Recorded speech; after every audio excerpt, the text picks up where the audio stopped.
And now it works. See, Good. there it is. Through the magic of things, of positive vibes, it is Reading with Robin here again for A Mighty Blaze. You guys sick of me yet? And my guest this half hour is Iris Krasnow. She's a New York Times bestselling author, professor, and camp counselor. During the school year, she teaches journalism and gender studies at American University, and she spends summers at Camp Agawak. She's written Surrendering to Motherhood, Surrendering to Marriage, I Am My Mother's Daughter, The Secret Lives of Wives, and Sex After Women, sharing how intimacy changes as life changes. I need more coffee. She's a regular contributor to AARP's The Girlfriend and the Relationship sections of Huffington Post, in addition to writing for the AARP magazine and the AARP Bulletin and giving a popular TEDx talk. Iris and I have gone back and forth many times on email, so I feel like I know her very well. Welcome to A Mighty Blaze, Iris. I'm so excited to be here. It's the highlight of my 5 weeks. And it is the first time I put lipstick on. I felt like, at camp, I would not have lipstick on, but I would have my shirt on because I am on the Agawak staff. That is so cool. I know I have a few selections of lipstick here, and depending on the mood, that's been an excitement. This is just gloss. No, it's good. But thank you. But I do have a few colors, and coming from a radio background and not camera, there's a very big difference in terms of prep and paying attention and being able to edit. So this is all, we're all learning new little party tricks. Right, and we're really traveling far to be together. I went from my bedroom to my son's room. So, it's big travel days. Well, in Rhode Island, even that would be considered traffic, because that's kind of how they're measured. Like, you went from there to there. And your brand new book, Camp Girls, Fireside Lessons on Friendship, Courage, Loyalty, is out today. So happy Pub Day, and bring your own book day here on A Mighty Blaze. So show us the gorgeous cover. Yeah, I'm really excited about the cover. There's little girls jumping in the water. I don't know the girls, but my publisher, Grand Central, they have been so great. They shared the cover art with me before, and they said, "What do you think?" And I said, "I love it, but there's a little boy also jumping in the water. Could you get rid of him?" And not that, because it is called Camp Girls. Meanwhile, I have 4 sons, but it's a very soft, and it's small, it's so readable, and it really encompasses a very large life. I'm 65 and I still go to summer camp. I love it. When did you start going to camp? I started going to camp in 1963 at age 8 with my sister Fran, and we went on an overnight train from Chicago. Our parents waved us. There were no cell phones, no Instagram, no emails, and they just waved at us, and we slept on an overnight train. And my sister remembers, and it's such a poignant memory, that we slept on berths, and I was on the top and she was on the bottom. And when I call her sis, and I said, "Good night, sis," and she raised her hand, and I raised my hand, and our fingers were touching till we fell asleep. And then my parents went to Europe the next day. I was right. The parents do the happy dance and they're out of here. So from Chicago, where was camp? Camp was in Minocqua, Wisconsin. I have a broad Midwestern accent, so it's Minocqua, Wisconsin, home of cheeseheads. But it's such a pretty little town, and I looked forward to these summers. I mean, they really formed the spine of my life, and I'll explain. I went from 8 to 18 every summer.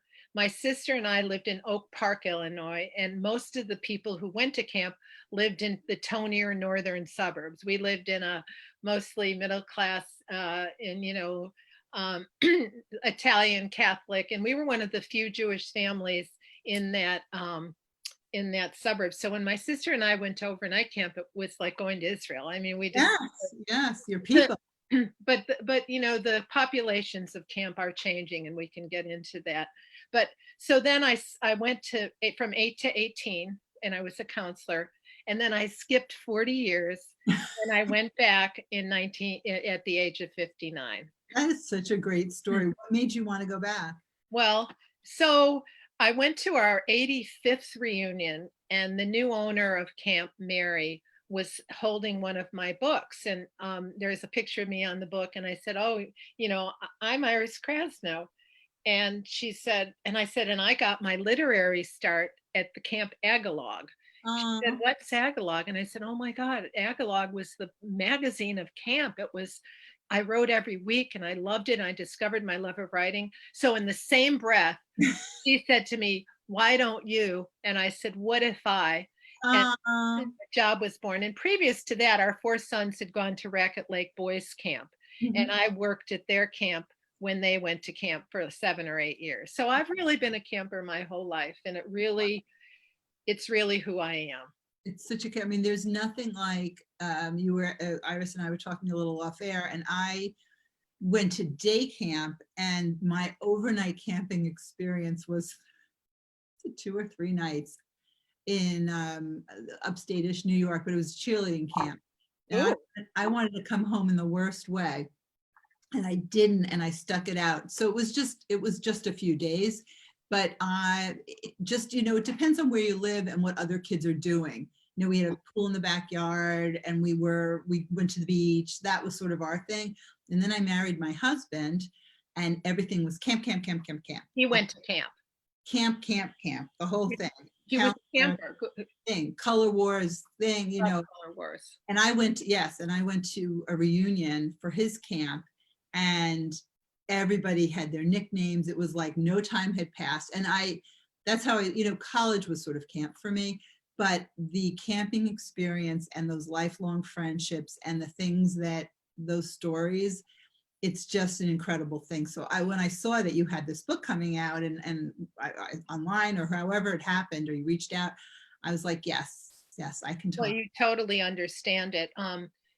So let's talk about community. I talk to a camp friend every day, and I've had some of these friendships for 50 and 60 years.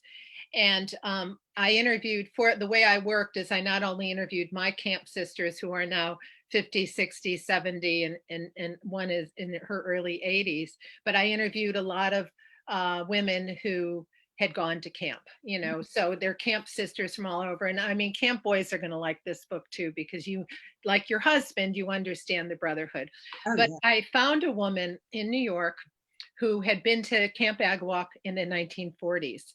Wow. And she wouldn't tell me how old she was, but we assumed she was not like 30. And I interviewed her, and, talk about color wars. We had a blue team and a white team. So I said, "Hi, Lenny, this is Iris Krasnow. I'm doing a book on, a nostalgic feast, a love letter to camps." And she said, "Were you a blue or a white?" That I was a blue. That's And all. immediately she started singing the white team fight song. Of And course. then she told me the most beautiful story. And I think this really wraps up what camp is. It's the shimmer of a lake. It's seeing the same people every year. It's feeling when we go to, during life, we make sequential sets of friends. We go to nursery school, then kindergarten, and sometimes you go to middle school, then you go to college. Camp is an unbroken line, and camp makes us whole. And for me, when Lenny, I said, so she said, "I still have my canoe paddle. I was the top canoeer, and I won the tennis tournament." And I said, "Lenny, that's amazing." She said, "I've been all over the world. I've been to Paris, I've been to Portugal, I've been to Australia, I've been to Alaska. But when I want to go to sleep at night, I close my eyes and I imagine I'm in that little rowboat on Blue Lake in the cove, just looking at those pine trees." And that was a memory, if you figure from 1944 or 5. Our camp is turning 100 next year, like many of the older traditional camps. Yeah, the traditions, and the traditions that are passed along, and all of the camaraderie, and it's like coming of age. I mean, so it's like that perfect blend of everything. And I'm chatting with Iris Krasnow. Visit her site at iriskrasnow.com. Camp Girls is out today. Yeah, it's so exciting to have my birthday with you. And Tons. you talk about tradition. The way that I divided the book, it's just one word chapters, and it's independence, community, versatility, ambition, responsibility, nature, and tradition. And I think that today, kids need camp more than ever. And ironically, one of the reasons so now I have the adult view. I could never have written this book at age 18. You know, you write your book, it's a retrospect of who I am now.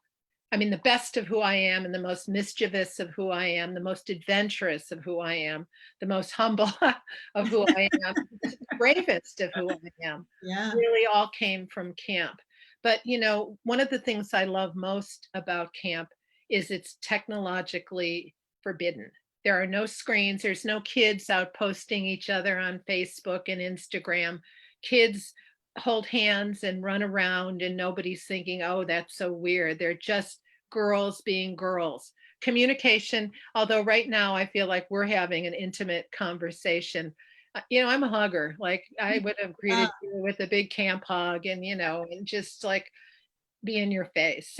But so right now, the technology that we never miss at camp is making it possible for authors like me, and thank you so deeply, to talk about our books, because all our face-to-face, all my meetings this April, of which there were many, are canceled. So here we are virtually.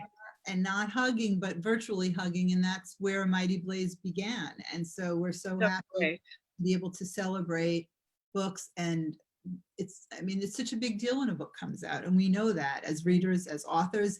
And yeah, I have a hard time actually, the last event we hosted, March 9th, was with Lily King. And we knew it wasn't really as, you know, as the days went on, but where we were on March 9th, it was like, let's not touch or hug or no selfies. But when I did the introduction, I said, you know, I'm a hugger and I know a lot of the people that have come to my events for years. So I was like, I owe you all a hug. And I hope one day we can hug again, but it is such crazy times. And thankful to have this, of course. Well, you know, I think, as I talk to my camp friends on Zoom and FaceTime and have a martini with them at 5:30, every single day I talk to a camp friend or my sister who lives in Chicago. And I think the qualities that were nurtured in a camp environment for me for now 17 years, like courage and perseverance and flexibility and humor, are really getting us through these times. You know, who would have, you know, when you're a kid, you lose a basketball game or you don't get your, you don't make your yellow cap, though I did make my yellow cap. You've got all your props there. I love that. And wait, and I do still play jacks. And in the background is my horse show trophy. I just wanted to say. I love it. I mean, to have that experience. When your parents sent you and your sister, did you both start at the same time or had one already been? Nope, she was 9, I was 8. The camp director came over and showed these old-fashioned slides, and they were only going to send my sister, and I was like a half a head taller than her. And I said to my parents, you know, if she goes, I go. And they said, all right. And, you know, at the time, I think camp was $700 for 8 weeks. Yeah. And you went for 4 weeks. You did not talk to your parents. You had to write them letters twice a week.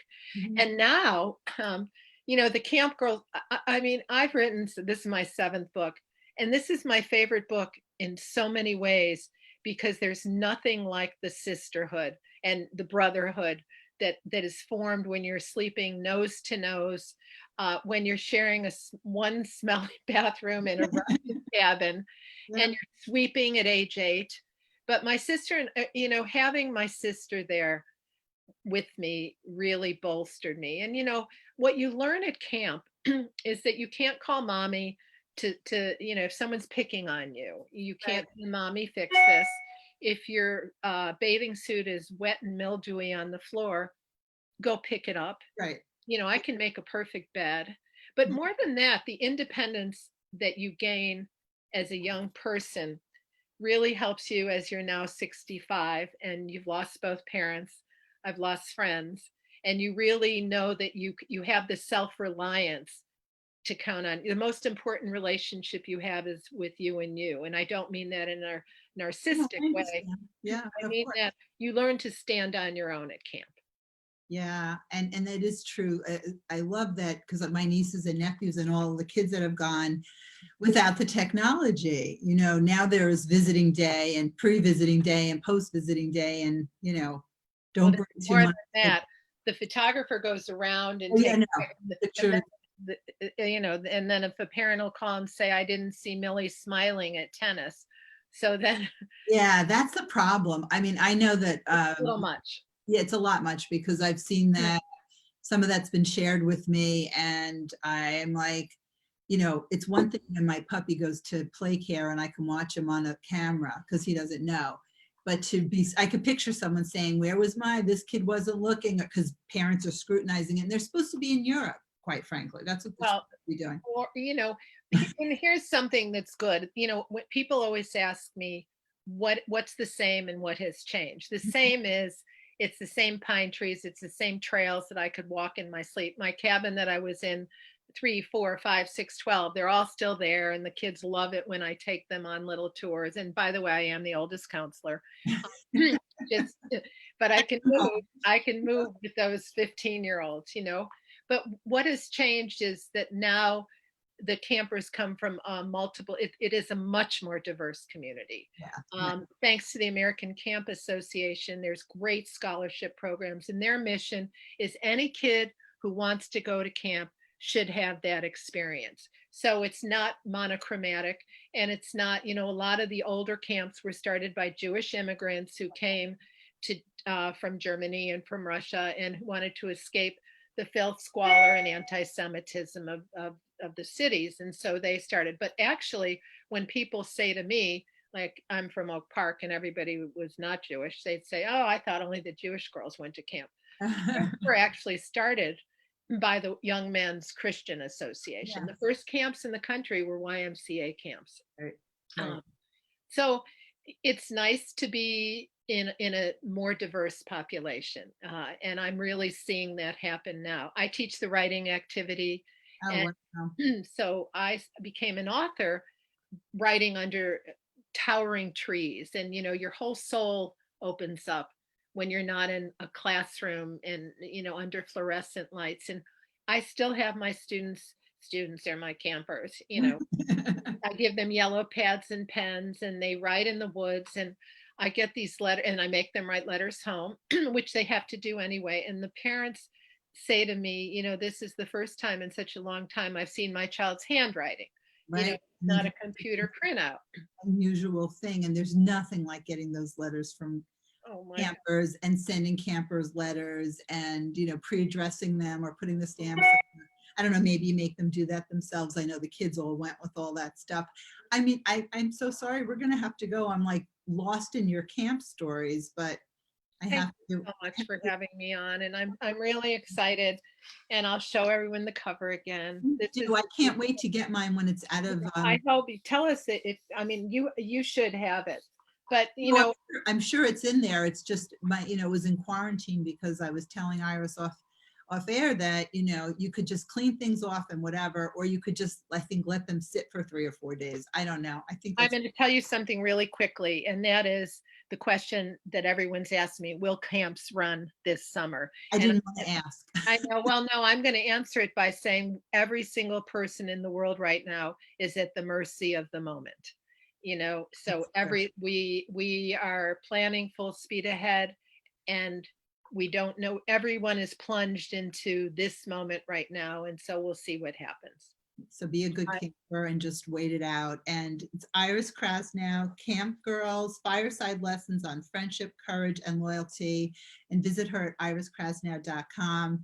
And campers are going to want to tell their stories, share it with your campers. I know a lot of people who are going to be very excited about this book, and it was such a pleasure to meet you. Loved it. What camp did your husband go to? Bower Crest. And I bet he's still in touch with his friends. Yes, Yep. and I still know all the t-shirts are still worn. Yep, t-shirts are still worn, stories, nicknames. Yeah, it's just unbelievable. hard to put, you know, encapsulate that into what it's meant. And all the kids I went to college with who talked about their camps, and their kids are second generation or third generation or counselors or whatever. And I know how it's been for my nieces and nephews, and my kids did a little, but not to that extent, you know, different specialty camps or theater or Well, we feel very fortunate, and the good news is that more and more people can have that opportunity. So thank you. You're the best. Thank you. And Pleasure to meet you. we'll get a hug in someday soon. Absolutely. No, there are a lot of people that I have a hug list. So hug it out, and thank you. Happy Hug Day. Happy Passover. Yes, happy Passover. I think Passover is going to pass over me this year, but I'll see you soon. It's coming anyway. No, thank you. Bye-bye. Bye-bye.